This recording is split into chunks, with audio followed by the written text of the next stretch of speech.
আসসালামু আলাইকুম বন্ধুরা, তোমরা সবাই কেমন আছো? আশা করি অনেক অনেক ভালো আছো। সিমারের চ্যানেলতে তোমাদেরকে অসংখ্য অসংখ্য ধন্যবাদ জানাই। তো এখন আজকে আমি ব্লগটা শুরু করছি এখান থেকে। তো বন্ধুরা, তোমরা সবাই কেমন আছো?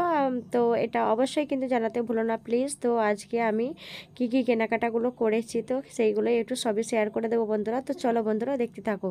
তো আজ আমি নিয়ে আসছি মানে এইগুলো সব নিয়ে আসছে। তো আব্বা গেছিলো, বাজারে গেছিলো, মানে এগুলো সব কেনাকাটা করে নিয়ে আসছে। তো কী কী কেনাকাটা করে নিয়ে আসছে তো সেগুলো একটু দেখে দিচ্ছি বন্ধুরা। তো এটা হচ্ছে আশীর্বাদ আটা, আর এখানে আছে পেপসি, এগুলো তো হচ্ছে চায়ের খাবার জন্য। তো এখানে আছে ডাল, আর ওখানে আছে ময়দা। তো সব কিছু যেগুলো যেগুলো নিয়ে আসছে তো সেইগুলো সবই একটু দেখে দিচ্ছি বন্ধুরা। তো এর মধ্যে আছে ডাল, ঠিক আছে? তো সবাই দেখতে থাকো, সঙ্গে থাকো, আমার পাশে থাকো। আর এই যে আর কি কি নিয়ে আসছে, এটা হচ্ছে ময়দা আছে, আর এখানে আর একটা আছে, এটা হচ্ছে বিকেলবেলা চা খাবার জন্য। এটা হচ্ছে নিমকি, এটাও নিয়ে আসা হয়েছে। আর এখানে আছে ঝাল আর হলুদ আছে, আর এটাও একটা পেপসির প্যাকেট আছে। তো চলো দেখতে থাকো। আর এখানে তো নিয়ে আসা হয়েছে এটা চাল। তো দেখতেই তো পাচ্ছ বন্ধুরা, এতে আছে চাল। তো এটা চাল বাড়ন্তে ছিল, তো সেই জন্য আবার নিয়ে আসা হলো। তো না লেগে খাওয়া হবে কি, তাই না? তো সেই জন্য নিয়ে আসছি। তো দেখো বন্ধুরা, আমি কিভাবে এগুলো সব কাজকর্মগুলো সারা হচ্ছে। তো কি বলবো, এইভাবে করে কিন্তু একটা ব্লেড নিয়ে নিচ্ছি। তো এটা ভালো করে এটা কিন্তু এভাবে করে কেটে নিতে হবে। কেটে নিলে পারে এটা কিন্তু সঙ্গে সঙ্গে ওটা হয়ে যায়, ঠিক আছে? এটা খোলা হয়ে যায়, খুব ভালোভাবে খোলা হয়ে যায় কিন্তু। তো বন্ধুরা, তোমরা সবাই কিন্তু দেখতে থাকো, ঠিক আছে?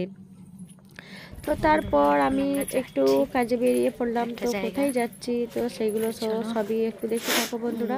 তার কারণ হলো আজকে একটু বাচ্চারা চিকেন খেতে চেয়েছিল, ঠিক আছে? আজকে হচ্ছে রবিবার, তো সেই জন্যই আমি চলে আসলাম তো চিকেন নেওয়ার জন্য। তো চলো বন্ধুরা, দেখতে থাকো, ঠিক আছে? নিজের কাজ নিজেকে করতে হবে, তো কেয়ার করবে, তাই না? তো সেই জন্য ভাবলাম তো চলো বন্ধুরা, আজকে একটু বিরিয়ানি খেতে চেয়েছে, তো সেই জন্য এই যে বিরিয়ানি বানানো হয়ে গেছে। তো এখানে বিরিয়ানি করা হয়েছে। তো একটু সাদা সাদা মতো রেখেছি, এইভাবে রাখলে কিন্তু বিরিয়ানিটা খুবই ভালো হয়। বেশি কালার দিলে আমাকে মোটেও ভালো লাগে না, ঠিক আছে? তো এইভাবে করে বিরিয়ানিটা বানানো হয়েছে, নাফিস চাল দিয়ে বানানো হয়েছে। তো আমাদের ছেলেগুলো, বাচ্চাগুলো কিন্তু এই চালের না হলে কেউ বিরিয়ানি ভালো খেতে চায় না, ঠিক আছে? তো এই চালেরই বিরিয়ানিটা বানানো হয়েছে। তো তারপর চিকেন কষা হয়েছে, চিকেনটা ভালোভাবে কষে নেওয়া হয়েছে, আর অল্প একটু চিকেন কিন্তু রাখা হয়েছে। তো তার কারণ হলো, তো অর্ধেক নেওয়া হয়েছে আর অর্ধেকটা আছে, একটু কাবাব কাটি করবে, তো আবার একটু রাত্রের জন্য হবে। তো সব কিছু একটু মিলিয়ে ঝুলিয়ে করতে হয়, তাই না? তো আমাদের মধ্যবর্তী পরিবারের কিন্তু এইভাবে করে কিন্তু চলতে হয়, তাই না? তো কী করব, কোথা থেকে এত পাবো? তো যেইটুকু চিকেন আনা হয়েছে সেইটুকু চিকেনের মধ্যে কিন্তু সব কিছু মিলিয়ে যদি করা হয় সেটা তো অনেক মজার, তাই না? তো সবই হলো, খাবার দাবার সবই হচ্ছে। তাই জন্য বলছি বন্ধুরা, তোমাদের সোনাবাবু দেখিয়ে দিচ্ছে। তো এখানে চিকেনটা নিয়ে নেওয়া হয়েছে। এই যে চিকেনটা কষা কষা মতন হয়েছে, ভাজা ভাজা মতন, খুবই ভালো হয়েছে অবশ্যই। আর ছিল হচ্ছে আচার। তো চলো বন্ধুরা, দেখতে থাকো। আর আজকে এখন আমাকে ডিম সেদ্ধ খেতে মন গেছিলো, কি বলবো, মানে জ্বরের মুখ তো কি খেতে ভালো লাগে, তাই না?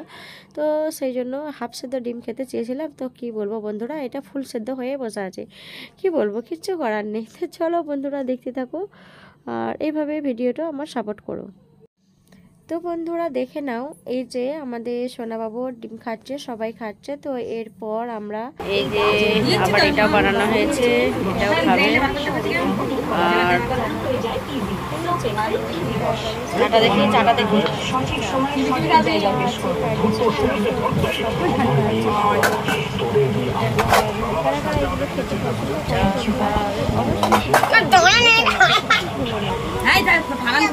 এই যে এইগুলোই হচ্ছে আজকে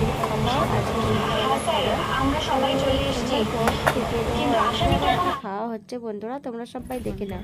তো রাত্রে এই যে হয়েছে জায়গা, এই যে খাওয়া হচ্ছে সব। একটু চিকেন ছিল, তো আর আলু সেদ্ধ হয়েছিল, আলু ভর্তা হয়েছে। তো সেইগুলো সবই কিন্তু খাওয়া হচ্ছে। তো দেখে নাও বন্ধুরা, আমার সঙ্গে থেকো, পাশে থেকো, সবাই কিন্তু বেশি বেশি করে ভিডিওটা দেখতে থাকো। আর অবশ্যই সবাই কিন্তু সাপোর্ট করো, সবাইকে শেয়ার করে দিও। তো কেমন লাগছে ভিডিওগুলো তো রাত্রে ভিডিওতে আমি তো ঘুমিয়েই পড়েছিলাম, ঠিক আছে। তো তারপর আমি উঠে আবার খেতে বসেছি, ওই জন্য মনটা আমার খারাপ খারাপ মতো লাগছে। তার কারণ হলো আমার তো জ্বর হয়েছিল, তো সেই জন্য কি বলবো, জ্বর হয়েছে, তো সেই জন্যে মনটা একটু খারাপ। তো এতটুকু ভাত নিয়েছি, কিন্তু এটাও খেতে পারবো না, ওইটা সামনেরগুলো যেগুলো ইয়ে করেছি সেইগুলোই কিন্তু খাবো, আর বেশি খাবো না, খেতে ভালো লাগছে না, ঠিক আছে।